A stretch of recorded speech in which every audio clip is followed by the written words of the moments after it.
The ground didn't just shake, it convulsed. A sound tore through the Norman countryside, louder than thunder, sharper than a whip crack. It was the sound of air being split apart by an 88mm shell traveling faster than the speed of sound. Before the crew of the lead Sherman tank even heard the report of the gun, their world ended. The turret of the 30-ton American machine was sheared off like a tin can lid. Metal screamed against metal. Then, silence. Just the crackling of fire and the hiss of hydraulic fluid hitting hot steel. In the tank behind it, Sergeant Jack Miller stared through his periscope. His breath fogged the glass. His hands, gripping the commander's override, were slick with sweat.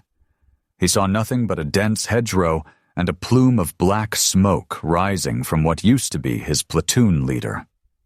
If you want to join us as we uncover the true stories behind history's most terrifying machines, please take a second to subscribe. It helps us keep these memories alive. It was July 1944, the bocage country of Normandy, a green hell of ancient high hedges that turned every field into a fortress and every road into a kill zone. The Allies had air superiority, they had more men, they had more tanks, but the Germans had something else. A ghost story that turned out to be made of hardened steel. They had the Tiger. Miller pressed his forehead against the vision block.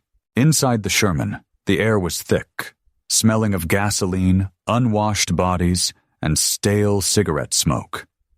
It was 100 degrees in there, but Miller felt cold. He knew what was waiting behind that tree line. He didn't need to see the boxy hull or the interlaced road wheels. He knew it by the destruction it left behind. He remembered the entry in his journal from just 2 nights ago. He had written it by the light of a Zippo, trying to keep his hand steady. July 12th. We call them Ronsons. Like the lighter. Lights up the first time, every time. That's us. 1 hit, and we burn. The new guys talk about going home. The veterans just talk about the tigers. They say 1 tiger is worth 5 of us. I think the math is generous. Sarge, what was that? The voice came from the driver's pit. It was buzzing with static through the intercom. Private Reynolds. He was 19. He had been in France for 3 days. Engine off, Miller whispered, though he knew the intercom would pick it up. Cut it. The Sherman's engine died. The vibration stopped. The silence that followed was heavy, pressing in on their eardrums. Miller strained to hear. He needed to hear the whine of a turret motor or the crunch of tracks. Do you see it? Reynolds asked again. Quiet, Miller snapped. Then they heard it. A low, guttural growl. It was distinct. It sounded like rocks being ground together in a massive iron stomach. It wasn't moving away. It was idling. Waiting. The hedgerow to their left exploded. Not from a shell, but from the physical force of 45 tons of German armor simply driving through the earth and roots. The Tiger. I emerged from the greenery like a prehistoric beast stepping out of a jungle. It was huge, blocky, vertical armor plates that looked like slab sides of a battleship. And that gun, the barrel of the KWK-36, seemed to stretch out forever, the muzzle brake looking like the head of a viper. It slowly rotated its turret. The movement was mechanical, precise, and terrifyingly slow. It wasn't looking at them. It was looking for the rest of the column. Loader, armor piercing, Miller hissed. Gunner, traverse left. Range 200. Aim for the track. The track? The gunner, Corporal Hames, sounded close to panic. Sarge, that's a Tiger. We need to back up. We back up, we die. Traverse left. The Sherman's turret whined as it swung.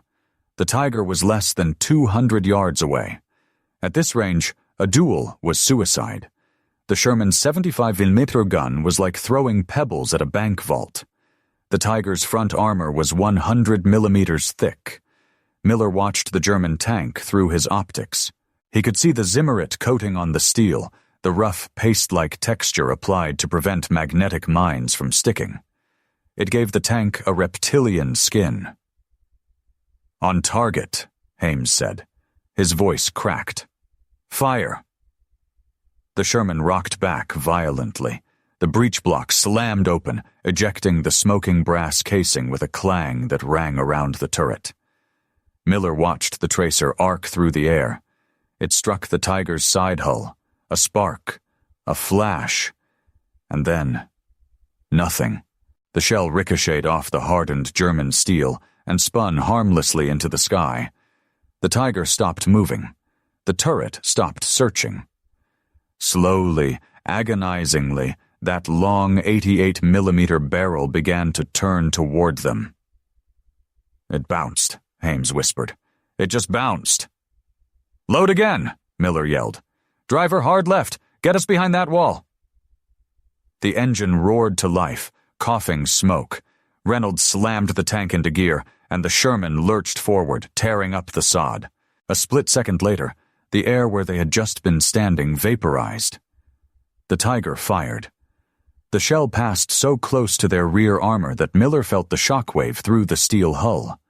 It slammed into an old stone farmhouse behind them, blowing the entire second floor into dust. They were running now. Not fighting. Running. Miller checked his map, his hands shaking so hard he almost dropped it.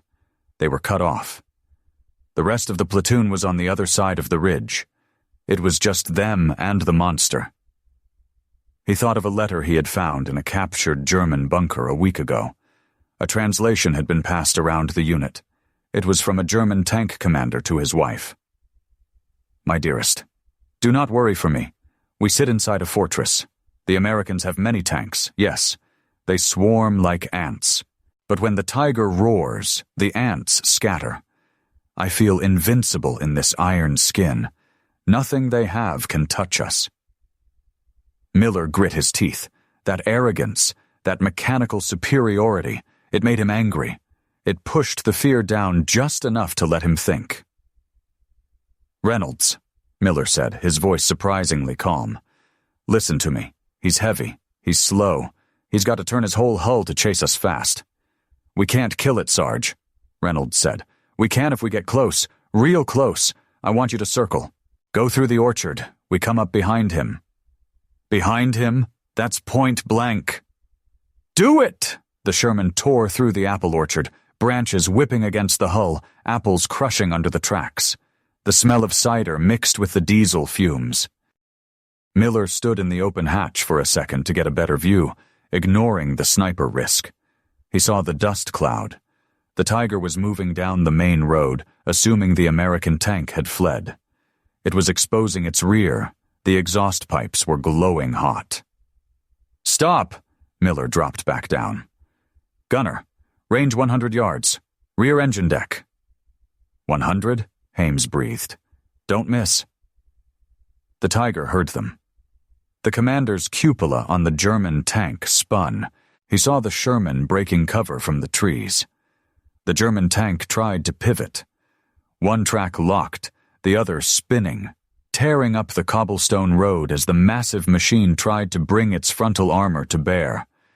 It was a race between an agile middleweight boxer and a heavy slugger.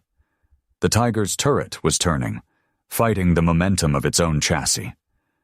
Miller stared down the barrel of the 88. It looked like a black tunnel to the afterlife. He could see the rifling inside the muzzle brake. "Fire!" Miller screamed. The Sherman bucked. The shell flew true. It didn't bounce this time. It slammed into the thinner armor of the Tiger's engine compartment.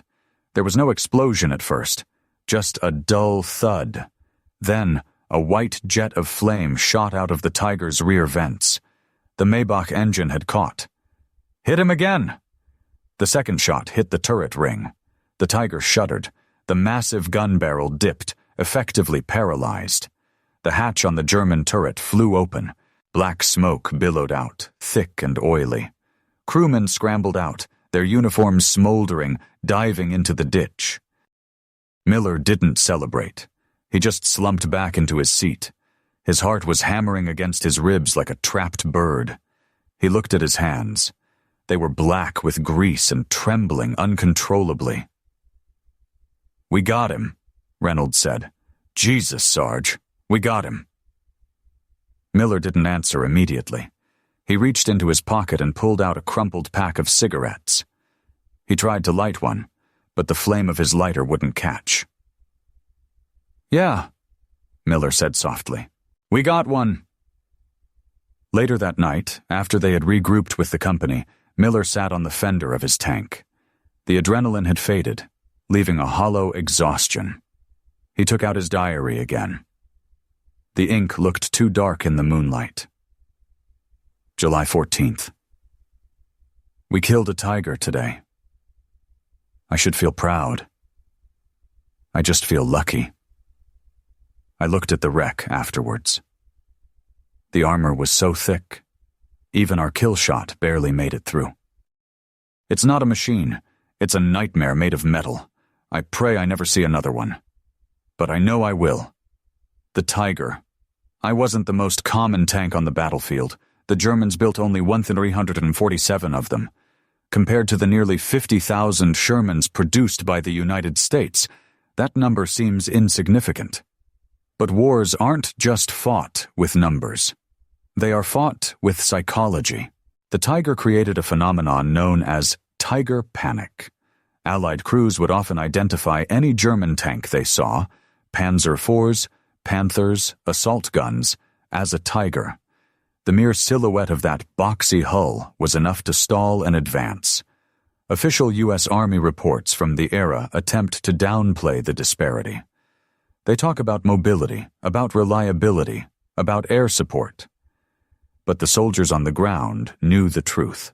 One report from the 12th Army Group stated plainly, "The Tiger tank is the most formidable armored vehicle in existence. Its presence on the battlefield necessitates a change in all tactical approaches." The Tiger was heavy, mechanically unreliable, and thirsty for fuel that Germany didn't have. It broke down often. It couldn't cross many bridges. But when it worked, and when it sat in an ambush position in the hedgerows of Normandy or the snows of the Ardennes, it was the apex predator. It forced men like Sergeant Miller to do the impossible, to drive into the teeth of death because the only other option was to be hunted down. Miller survived the war. He went back to Ohio, worked in a factory, and raised a family. But his son said that for the rest of his life, Miller never liked sudden loud noises, and he never watched war movies. He told his son once, "The movies get it wrong. They make it look like a fight. It wasn't a fight. It was a hunt, and we were the prey. War creates heroes, but it also creates shadows that never go away. The Tiger was the longest shadow of them all."